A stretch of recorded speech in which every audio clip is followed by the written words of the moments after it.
Good afternoon, everyone. Hello. Good to see so many of you here at St George's Park for today's UEFA Euro 2025 squad announcement, a month from our opening game in the tournament. And we'll take questions from the floor. Anton, we'll begin with yourself. Hi, Sarina. Hi. Nice to see you. You're smiling. Yeah. How difficult a squad was this to pick? Of course, it's always difficult because you have, you can pick 23 and you would like to pick a little more because players have been in the environment, have done well. But at the end, you have to make those decisions, which is for some players, for 23 players, very good, and for some players, disappointing. But yeah, we've had the whole process. We've seen the team, of course, a lot over the last week and the last months. So yeah, it's done now. Obviously, this is the first time we've spoken to you since Millie Bright announced that she wouldn't be part of it. When did you find out, and what was your reaction?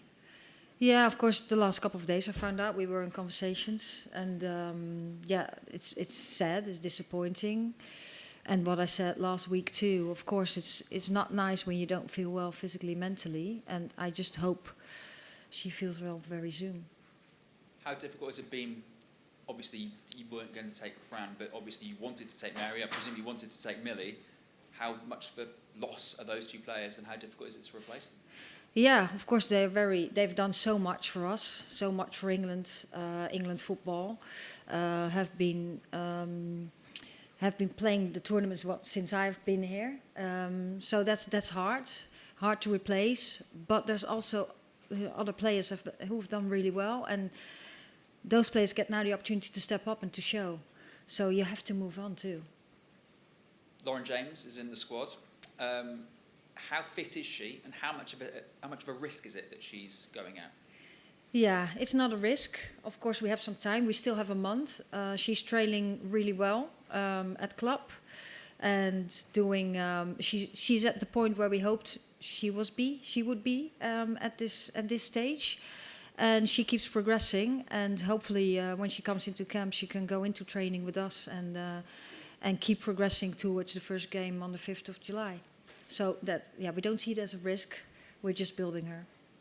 Michelle Agyemang, she's in. How excited are you to bring her in, and why has she been picked?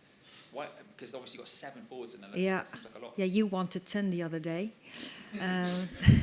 But yeah, I think she brings something different. I think we're really strong up front. And also we have so many different qualities with the players we picked. And what she showed when necessary, so much physicality, and of course we all still remember her first goal for us against Belgium. I think that's good to have in the team. Finally, only five midfielders, and George Stanway's only played an hour of football this year. Is the midfield a little light? Would you like to have more players and more experience in that midfield? Yeah, of course we have to announce it as all midfielders and strikers and defenders. I think we can move around, when we puzzle, move around some players in different positions.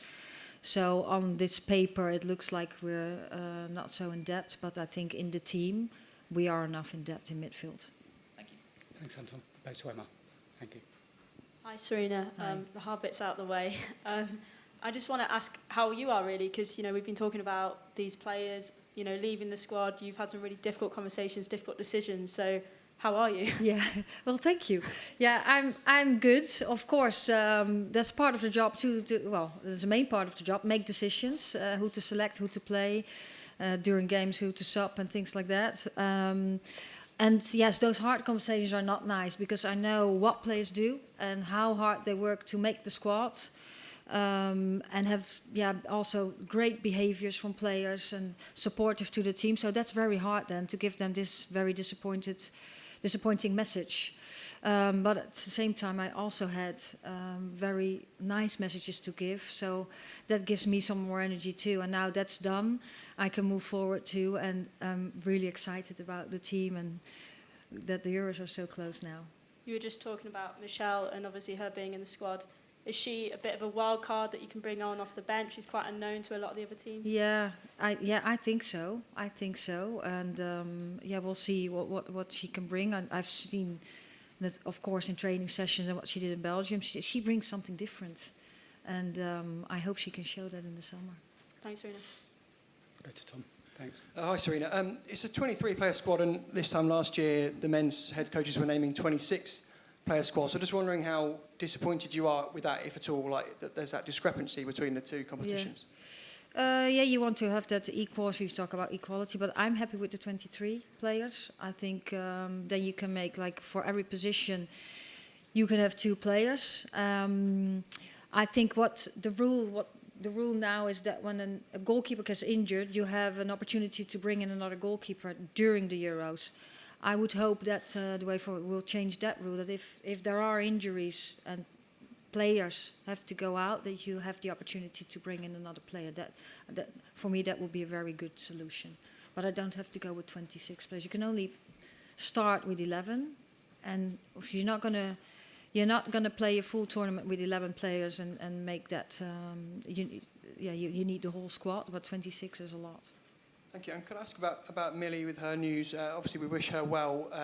Will you and Sonia Bompastor, her club manager, maybe together reflect on whether or not there were any opportunities that could have been taken to give her a rest over the course of the last season? You know, because she's clearly physically and mentally drained. And have there been chances missed to give her a breather over the course of the campaign?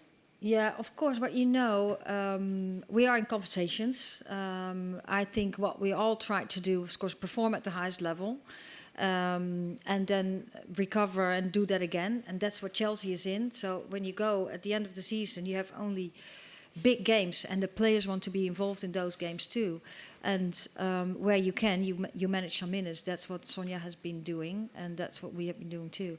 And then what we're trying to do also is give all the support outside of the pitch. And then you hope that players stay in a good place. And unfortunately, at this moment, that's not the case for Millie. Compared to 3 years ago when you won the title, there's been obviously quite a lot of retirements. I'm not just talking about Mary and Fran, but obviously Rachel as well, Ellen, Jill, and so on. And I'm wondering whether you would agree that this is a less experienced squad than what you had when you won the tournament 3 years ago.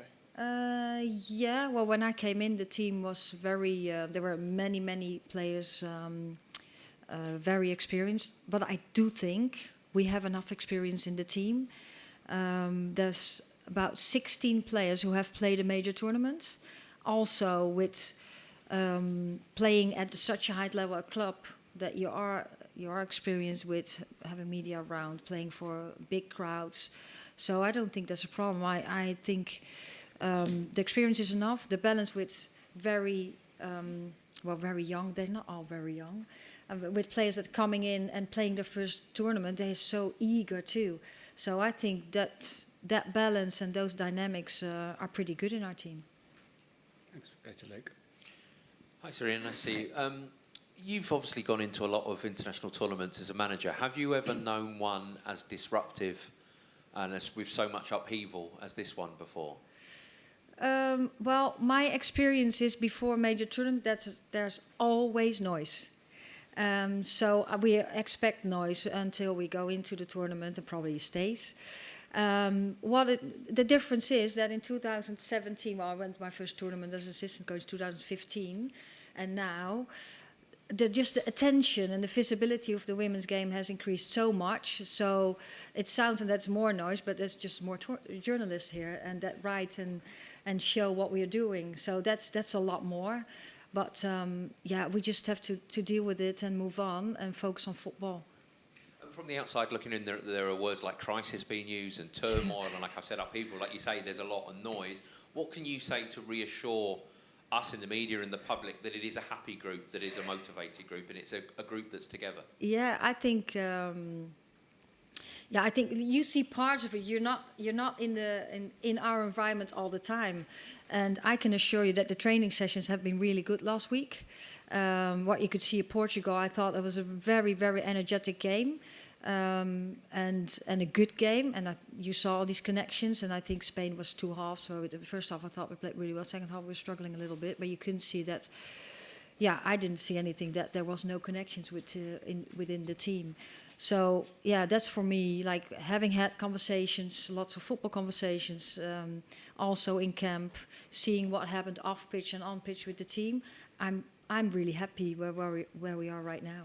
And you find that your communication with your players has been fine, that there's been these accusations that you were too blunt or too honest. Do you have any regrets about the way you've communicated with your players, or you wouldn't change anything, presumably? No, after I have conversations with players, I always review, okay, what went well. I think for me it's really important that I am honest, that I treat people in the right way.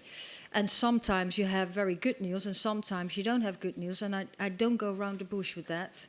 I just give that message then, and then I can't always control how people respond on that. I just hope that they have the clarity when they can move on, and then afterwards with the staff team we can give some support. Thank you. Thanks, Luke. We'll go to Kit at the front, please. Thank you. Hi, Sarina. Hi. You said that you would have wanted Mary in your team. All the players we've spoken to have said they'd have wanted Mary in the team. Was there any last-minute phone call to try and get her to reverse her decision?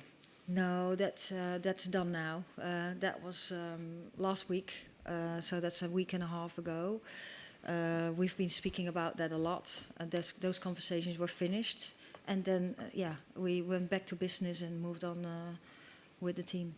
And just going back to Mary and Millie, I know they've got their own individual reasons for the decisions they've made, but how tough is it for you to process, I guess, that two figures that you've had so much success with and have been such an important part of your time as England manager are not here, not because of a conventional injury, but essentially because they're not prepared to play for the team?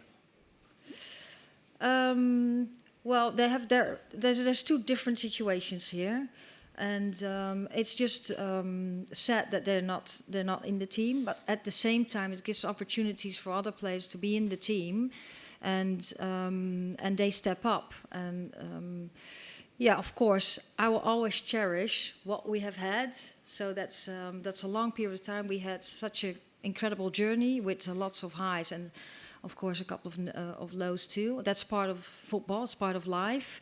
And I will never, ever forget that. But at this moment, this is the situation. We've moved on.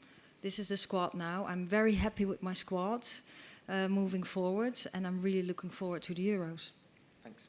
Thanks, Kit. We'll go to Sandra, please. Thanks. Hi, Sarina. Hi.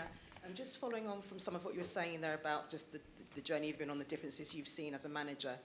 And some of what Millie was saying when she talks about being mentally and physically at her limit. I just wanted to ask you, I mean, what differences have you noticed in terms of how players are able to manage or handle just that kind of the fatigue that might come in between the intensity of a hectic season and going into a major tournament, particularly compared to the 2022 Euros to now, when obviously, as you mentioned, England's profile growing? Yeah, I think like what we say all the time, the level of the game has increased so much, so the demands on the players have increased very, very much on the pitch and off the pitch. That's nationally in the Women's Super League, all the games they play, but also internationally.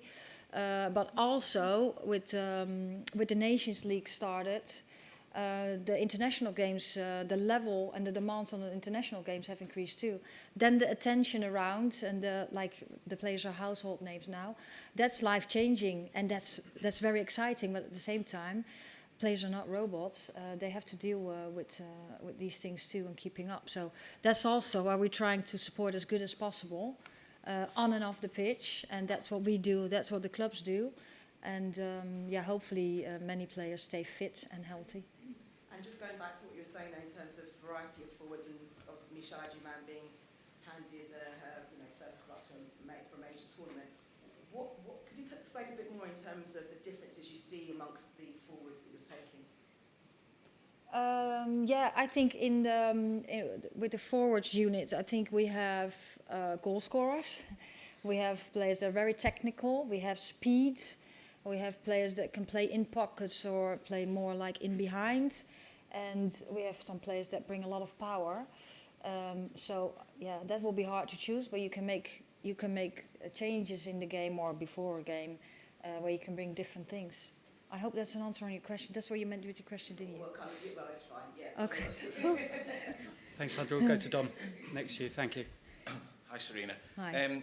In the press release that the FA have sent around to confirm the squad, honour, the word honour is mentioned in the first paragraph about the honour of representing the country. I was just wondering in terms of when a player makes the decision to retire, can you understand where that decision comes from? Because international football is seen as the highest thing that you can do in football. Can you understand the player's process, or is it something that shocks you? No, I think you should have a look at every individual situation. And I think at some points players think, okay, I've had such an incredible journey, now it's time for other ones. I'm not picked that much, so it's time to move on. And I think that's a natural process too.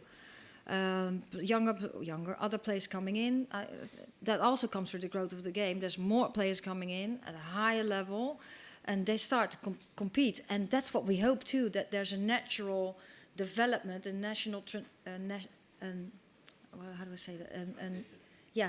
A natural transition in moving forward. So, yeah, but I think you should have a look at every individual, and it's up to the players whether they want to stay available or not. Okay, and this is just picking up on something Luke had asked you, and I'm not making comparisons between the men and the women's game, but in a summer tournament when all the eyes of the country are watching your progress. If, for example, Jordan Pickford, John Stones and Jack Grealish had decided that they weren't going to make themselves... So there is a comparison. No, I'm just sort of making the point. You can understand where people will be looking at the situation and wondering whether there is any kind of crisis in the squad, whether it's unsettled. What would you do to say? What would you say to people that isn't the case?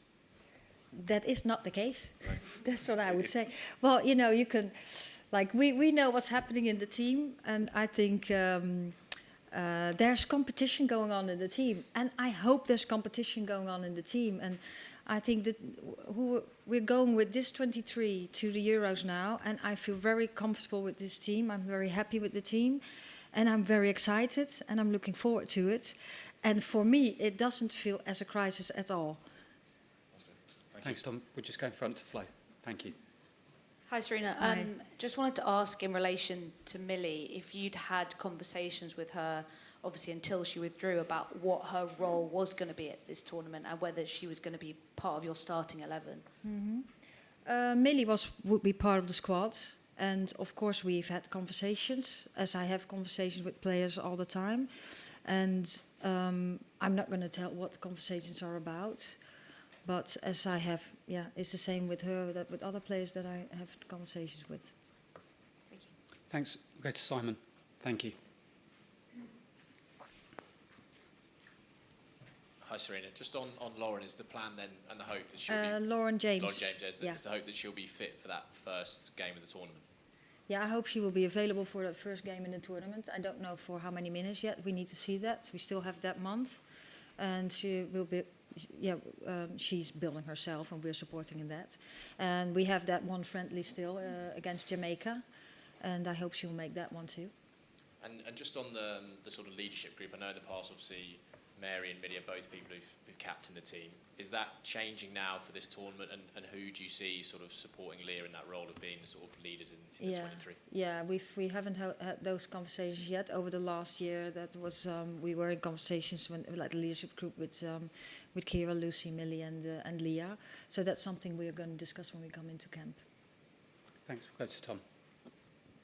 I was going to ask about leadership, but when you won the Euros in 2022, the role of the bench was absolutely key in having that impact. Do you see the same sort of qualities in this squad and the same potential to have the same impact from the bench to change games? Yeah, absolutely. Can That's why I'm happy with my squad. I think. Sorry. Who are going to be in the sort of the Toon and Russo roles? Well, then first I have to make up what the lineup is. Starting, so nice try.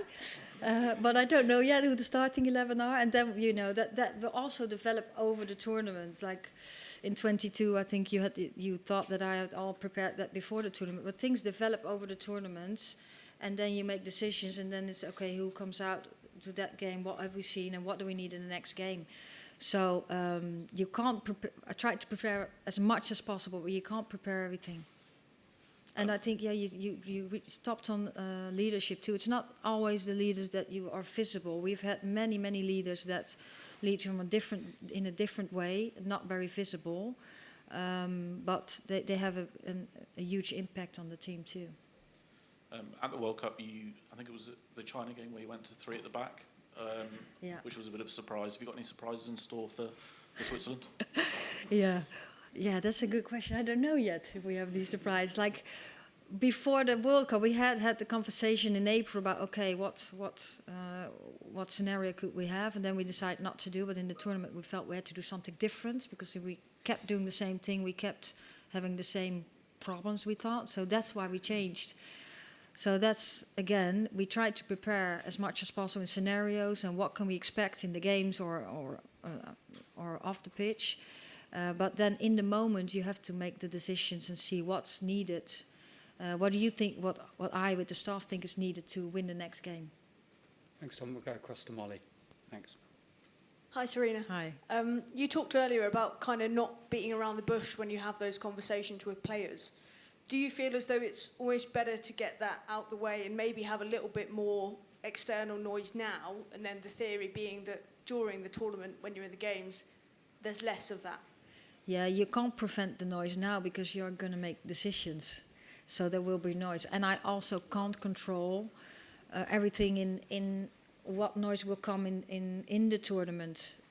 Of course, you're trying to prevent as much as possible to keep it quiet around the team in what you have in your control. And everything else you just have to solve in the team. What I always say to the team, like we know exactly where we want to go to, what we're working on, what our game plan is, how we want to play. So stick with us because we know every little detail because we are in our bubble. That's what I try to do. Thanks. We'll go across to Dan.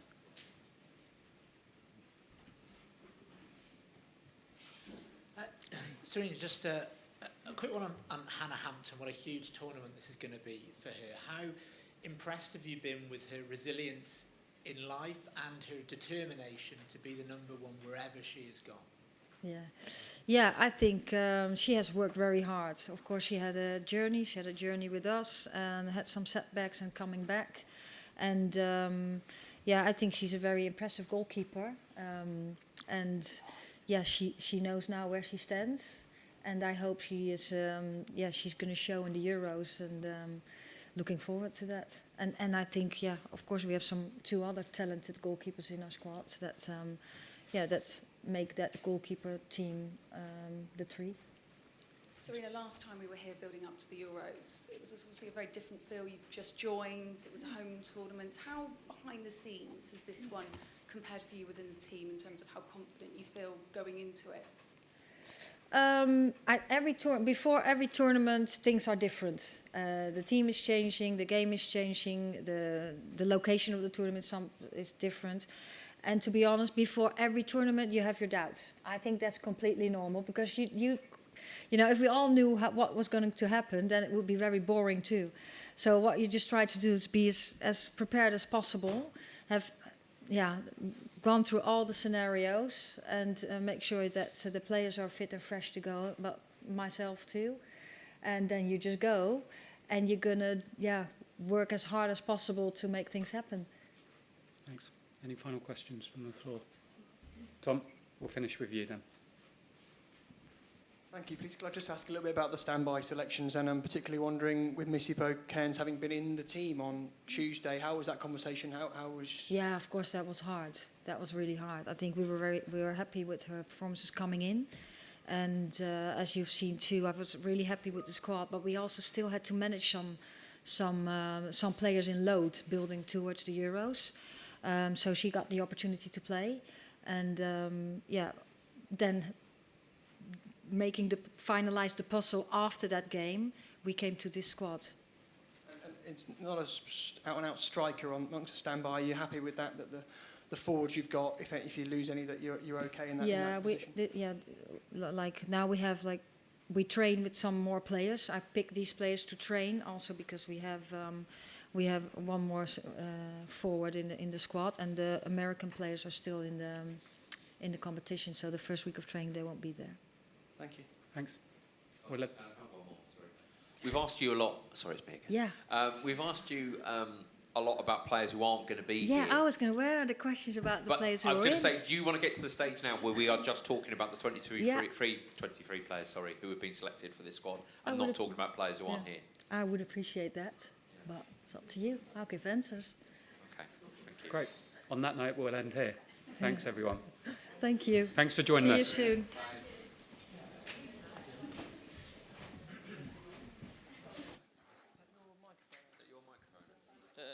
Should be.